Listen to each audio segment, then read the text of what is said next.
I walked into the kitchen while it was still dark, and the first thing that caught my eye was a strange keychain lying on the table. The metallic sound it made when I touched it with my finger was sharp, out of place. The air smelled of half-drunk coffee, still faintly warm. And right there I knew, someone had stayed in this house who was never invited. My wife, Mary, was the kind of woman who always locked the doors with 2 turns of the key. We had raised a daughter, Sarah, who still lived with us after college. She worked evenings, came home late. And there was our old dog, Jackson, who usually barked whenever a stranger crossed the threshold. That morning he was stretched out under the window, as if tired, not lifting his head even once. That unsettled me more than the keys themselves. "Whose are these?" I asked when Mary came down the stairs, lipstick already on though it was barely 6 in the morning. She glanced at the table quickly, then turned her eyes away. "Sarah's, probably.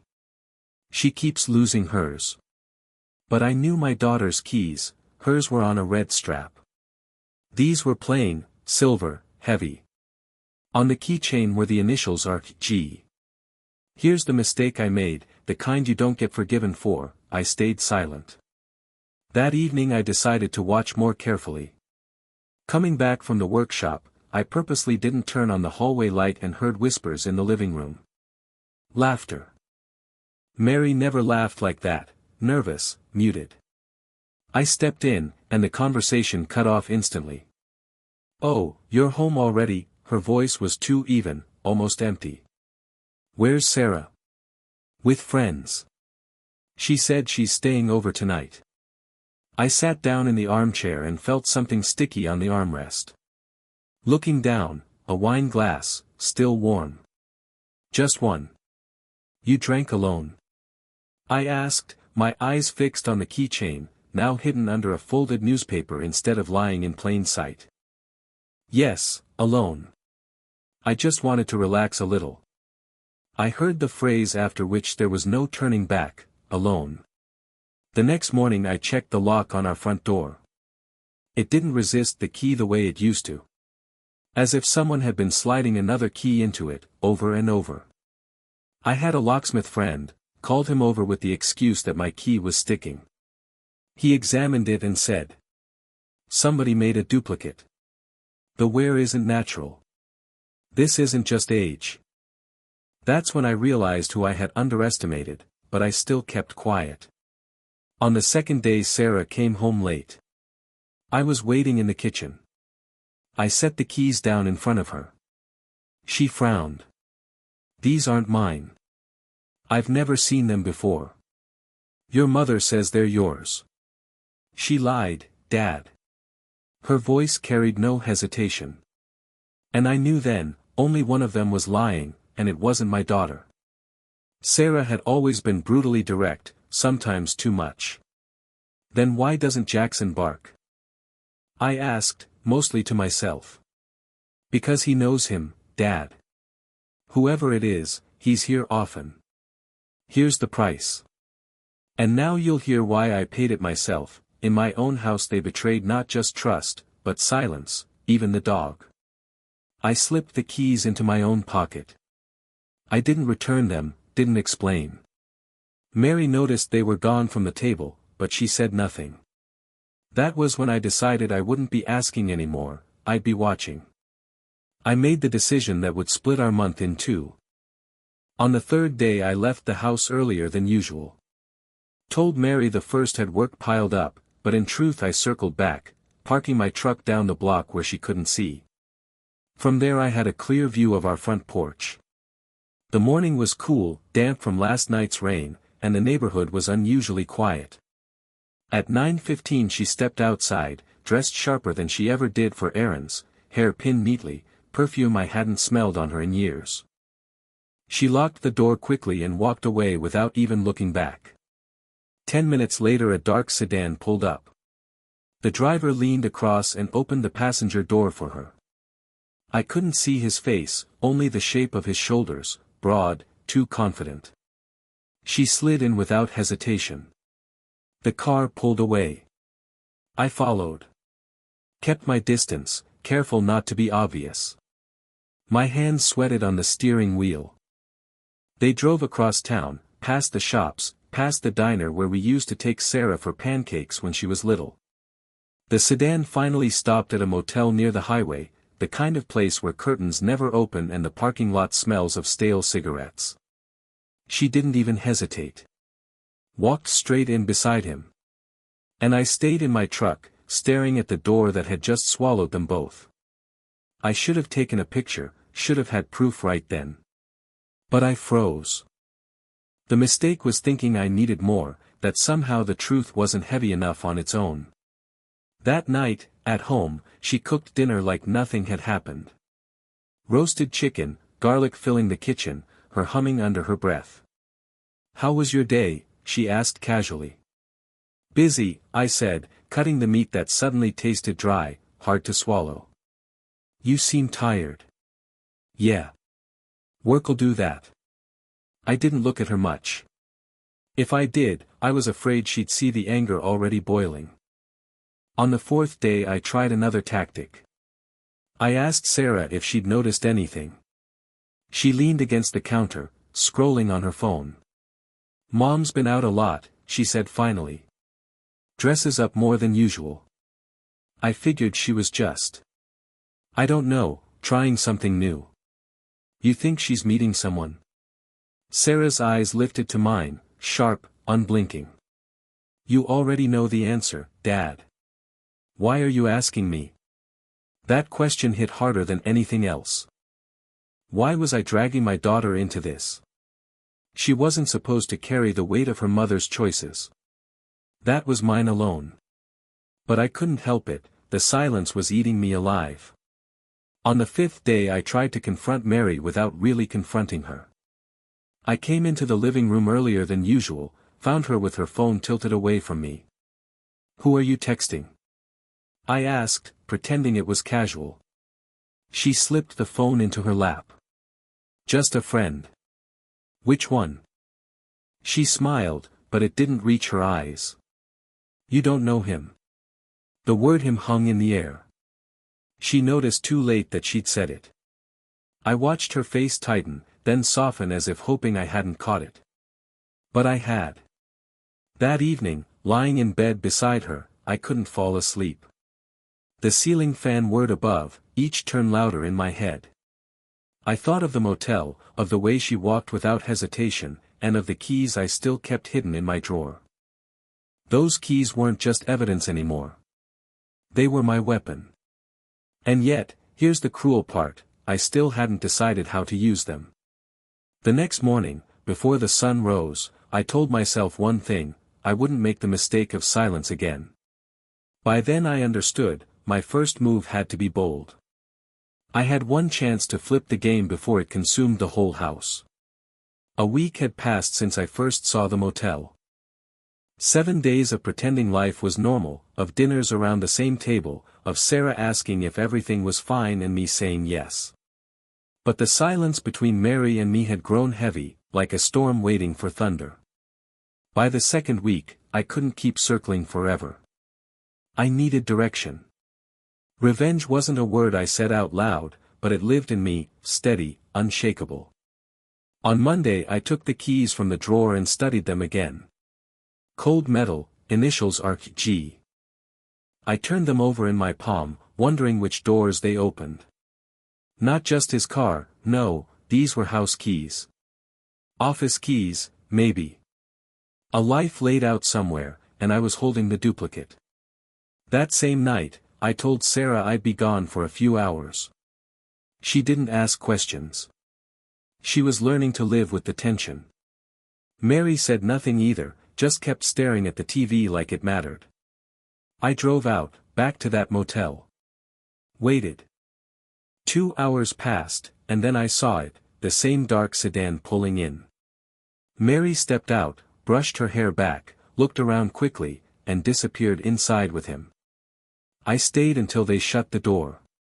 And then I did something reckless. I walked straight to the sedan. Tried one of the keys. It didn't fit. Tried another. On the third, I heard the click. The car unlocked. My chest tightened. I didn't get in, didn't touch anything, just stood there knowing I had power now. I left before they came back. My mistake was the thrill I felt. Revenge isn't supposed to feel like excitement, but it did. The next day, Tuesday, I followed the sedan again. This time it didn't go to the motel. He drove her to a coffee shop in another part of town, the kind where nobody asks names, just serves and keeps eyes down. They sat in the corner, close together, talking low. I couldn't hear the words, but I saw her hand resting on his. I sat in my truck across the street, shaking. My plan started to form then. If he had keys, he had a home. If he had a home, he had something to lose. But a dilemma came with it. Do I expose him, drag his life into the open, knowing it would scorch mine too? Or do I wait, strike only when I know everything? On Wednesday I made a choice. I followed him after he dropped Mary back home. The sedan wound through town, then out toward the suburbs. He turned into a driveway, got out, and used the same keychain I'd seen on my kitchen table. The porch light flicked on, and a woman stepped outside, middle-aged, tired eyes, carrying a toddler on her hip. She kissed him on the cheek, let him in. And there it was, the secret I hadn't expected. He wasn't just a stranger. He had a family. I sat in the dark street, fists clenched on the wheel. That child, his wife, they didn't know. Just like I hadn't known. That was the moment I understood, it was never just about Mary's betrayal. It was about a man walking freely between two lives, leaving wreckage behind. And if I was going to make him pay, I couldn't do it halfway. I went home that night and looked at Mary differently. She thought she was hiding something clever. But I had seen the whole shape of it now. And the next move, it had to be mine. I had one day to turn knowledge into a plan. By the start of the third week, the air in our house had turned heavy, like a storm pressing against the windows but refusing to break. Mary and I moved carefully around each other, polite words, no warmth. Sarah stayed away most nights, sensing what we weren't saying out loud. Jackson barked more often than usual, restless, unsettled. Dogs no. That Monday I decided to stop shadowing Mary and follow him instead. If I wanted to understand how deep the rot went, I needed his life, not just hers. I parked outside his house before sunrise, waiting. At 7:30 the front door opened. He came out, broad shoulders, graying hair, confident gait. The porch light flicked off behind him, and I caught sight of a woman stepping out with a child on her hip. She kissed him on the cheek, handed him a travel mug. He smiled, pressed the child's head gently, and walked to his car. I followed from a distance. He drove downtown, to an office building with tall glass doors and gold letters across the front, Riverside Accounting. The receptionist greeted him with a smile and a crisp, "Morning, Richard." Richard. R.G. The initials on the keychain finally had a face. That evening, when Mary and I sat at the table for dinner, the silence between us was unbearable. Sarah wasn't home. I set the keys down right between our plates. The clatter of metal on wood cut through the air like a blade. Her fork froze mid-air. She looked at the keys, then at me. "Recognize them?" I asked. Her face drained of color. "Where did you get those?" "They've been in this house too many times." "You lied." "To me." "To Sarah." "To yourself." "Please, not now," she whispered, her voice trembling. "Now," I said. My voice was flat, hard. "Who is he?" She pressed her lips together, searching for a lie. "It's not what you think." I leaned across the table. "His name is Richard. He has a wife. A child. And still, he sits at motels with you." Her hands shook. For the first time she understood how much I knew. "You followed me?" she asked, horrified. "I followed him," I said. Her face collapsed. She lowered her eyes. For a long moment, I thought she might confess. But then the sound of the front door opening broke the silence, Sarah's footsteps. Mary pushed her plate aside and left the room before Sarah entered. Sarah looked from me to the keys on the table. She didn't ask. She didn't need to.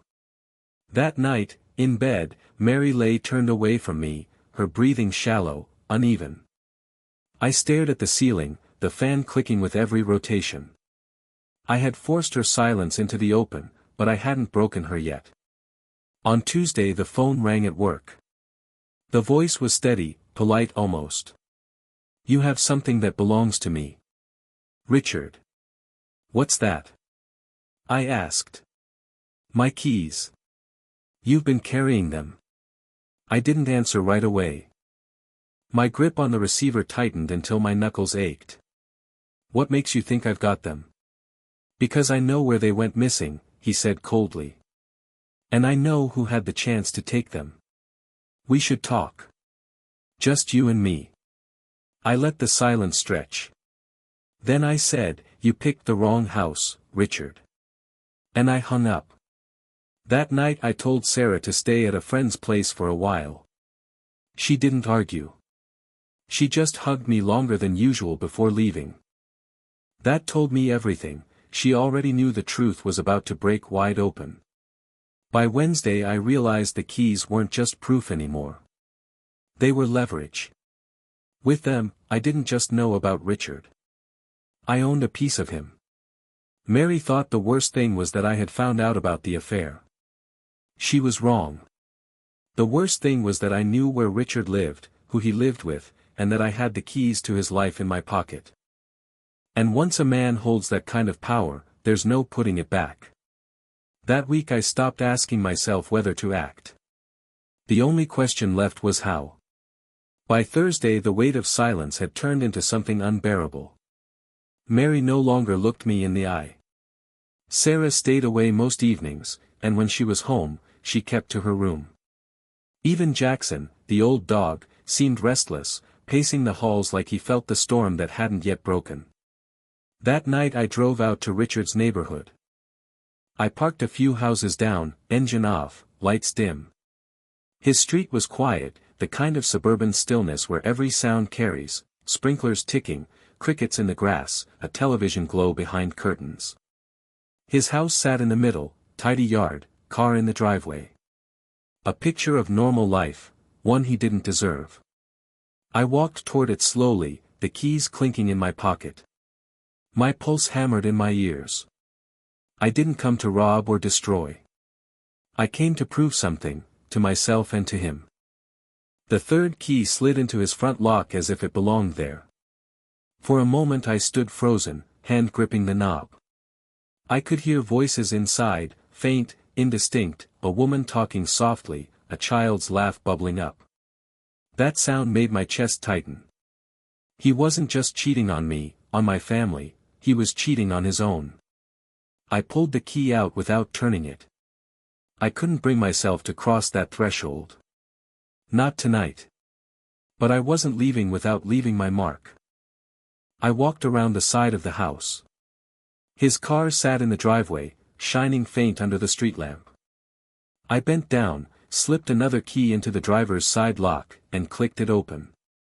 The dome light flicked on, pale against the leather seats. I didn't touch anything, didn't sit inside. I simply closed the door again and locked it back. An invisible sign, no damage, no theft, just proof that I could reach into his life any time I chose. When I got home Mary was sitting on the couch, lamp on, hands folded in her lap. She didn't ask where I'd been. She just watched me walk past. It was as if she already knew, and maybe she did. Friday morning, the response came. A note was tucked under the windshield wiper of my truck at work. Just 3 words, scrawled in a sharp, deliberate hand, "I warned you." I stood there staring at it, scanning the parking lot. No one nearby, no idling car in the distance. Just the paper, the words, and the quiet knowledge that he'd stepped closer now. That evening, Mary returned home late, pale and shaken. I waited in the kitchen. "Where were you?" I asked. "Out." Her voice cracked. "With him?" She shook her head quickly. "No." "Then why are you trembling?" She set her purse down with unsteady hands. "Because he came to me. Today. He said if you don't stop, he'll," her lips pressed together, the sentence unfinished. "He'll what?" I demanded, sharper this time. Her eyes finally met mine, wide with fear. "He said he'll make sure you regret it. All of it." I leaned back against the counter, let the silence stretch. Inside I felt a strange calm. That was exactly what I wanted, for him to push back, to show his hand. A man only reveals weakness when he thinks he's in control. Saturday I rose before dawn. The house was quiet, Mary asleep upstairs. I sat at the kitchen table, the keys in front of me, gleaming in the first gray light. They weren't just evidence anymore. They were leverage. My marriage was already gone, I knew that now. The question was no longer about saving it. The question was how far I would go to strip Richard of the life he thought untouchable. The choice weighed heavy. Did I use the keys to break him quietly, or do I drag everything into the light, destroy both families at once? That morning, for the first time, I accepted the truth. I wasn't seeking answers anymore. I was seeking a reckoning. And the reckoning would start with one number, a number I was ready to dial. Once I did, none of us would walk away unchanged. The last days of that month carried a strange stillness, the kind that feels more dangerous than noise. Mary and I moved like strangers sharing walls, polite nods, quiet meals, nothing said outright. Sarah spent more time away, and when she was home, she stayed in her room, as if she understood the ground beneath us was about to give way. By Thursday night I couldn't sleep. I sat at the kitchen table with the keys spread out before me, turning them over, listening to their sharp clink against the wood. Each sound was a reminder. I'd been inside his car, I could have been inside his house, I had crossed every line but the final one. On Friday I made the call. Not to Mary. Not to Richard. To his wife. I'd found her number weeks earlier, written on a scrap of paper I kept hidden behind a drawer. I dialed, ready to hang up if she didn't answer. She did. "Hello." A woman's voice, soft, tired. "Do you know where your husband is?" I asked. "Who is this?" she demanded, suspicion sharp in her tone. "Someone who's seen him where he shouldn't be. Someone who knows the lies you're living under." She didn't hang up. She just whispered, "Tell me." So I told her. Everything. The motel, the afternoons, the keys. My voice stayed steady, but my chest tightened with every word. When I finished, the silence stretched. Then she said quietly, "I knew something was wrong. I just didn't know how far it went." "You know now," I answered. She thanked me once, only once, and ended the call. That night Mary confronted me. She came into the kitchen, her eyes red, her voice shaking. "What did you do?" I didn't look away. I told her. Her.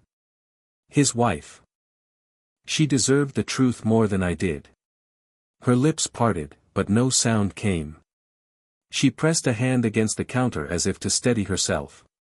"You've destroyed everything." "No," I said flatly. "You destroyed it. I just stopped pretending." The next morning, Saturday, Richard showed up. He didn't come in the sedan, he came on foot, waiting by the mailbox like he belonged there. I opened the front door and stepped outside, the keys heavy in my pocket. He stood rigid, fists clenched. His jaw worked as he stared at me. "You think you're clever," he said, voice low and dangerous. "I think you've been careless," I replied. He took a step closer, close enough I could smell his cologne, the same scent I'd once caught on Mary's clothes. "You called her." "My wife." "Yes." His hand twitched, and for a heartbeat I thought he would swing at me. But instead he leaned closer, eyes locked on mine. "You don't know what you've done." "I know exactly what I've done," I said. We stood there, two men on a quiet street, no neighbors peeking out, no witnesses. Just the sound of Jackson barking inside the house, sharp and frantic. Then Richard pulled back, shook his head, and walked away. He got into his car, slammed the door, and drove off without looking back. When I returned inside, Mary was waiting in the hallway. She'd heard everything. Her face was pale, her shoulders trembling. "You've ruined him," she said. "He ruined himself," I answered. That evening she packed a bag. Not a suitcase, just enough clothes stuffed into a duffel. She didn't cry, didn't argue. She looked at me one last time, her expression somewhere between anger and sorrow. "It's over," she said quietly. Then she left. Jackson whined at the door until her car disappeared. The next day, Sunday, Sarah came home. She found me sitting at the kitchen table with the keys laid out in front of me. She glanced from the metal to my face. "Was it worth it?" she asked. I couldn't answer right away. I stared at the keys, those cold little objects that had started it all. My hands felt empty without their weight, but heavier with the silence they left behind. Finally, I said, "Sometimes justice doesn't give you peace. It just gives you the truth. And you have to live with it." Sarah didn't argue. She just put a hand on my shoulder, firm and steady, and for a moment the silence in the house felt bearable. By the end of that month, everything was changed. The marriage was gone. Richard's family was broken. And me, I was left with a dog that barked at shadows, a daughter who asked fewer questions, and a drawer where those keys still lay. People think revenge ends a story. It doesn't. It leaves you holding pieces no one else wants. And every time I hear those keys clink against each other, I remember, the real power was never in turning the lock. It was in choosing whether to use it. And I used it. 3 months later, the house had settled into a strange rhythm. The silence was deeper, but not as sharp. Sarah had moved out, renting a small apartment closer to her job. She came by on Sundays, brought groceries, sometimes cooked for me, though she pretended it was just to visit Jackson. The dog still paced when night fell, ears twitching at every sound, as if he remembered the weeks when strangers came and went too freely. Mary didn't return. I heard from neighbors that she stayed with a cousin across town. No divorce papers yet, no calls, no apologies. Just absence. Some mornings I'd catch myself expecting her footsteps on the stairs, her voice in the kitchen, and then I'd remember. As for Richard, his life cracked wide open. I never reached out to his wife again, but word found its way back. She'd left him, taken the child, moved in with her parents. Riverside Accounting replaced his name on the front door within a month. One day I drove by and saw him outside, shoving boxes into the trunk of his car. He looked smaller, bent, the swagger gone. He didn't see me. I didn't stop. People sometimes ask if revenge feels good. They think there's a clean finish, a line you cross and then it's over. But that's not how it works. You don't win. You just rearrange the ruins. One night Sarah asked me, over dinner. "Do you regret what you did?" I thought about it. About the phone call, the keys, the way Richard's face looked when he realized he wasn't untouchable. About Mary's silence, and the way our family had splintered. "No," I said finally. "But I don't celebrate it either. Because in the end, the real punishment isn't what you do to someone else. It's what you end up living with yourself. And every time I open my drawer and see those keys still lying there, untouched, I know the truth, justice doesn't always set you free. Sometimes it just keeps you company."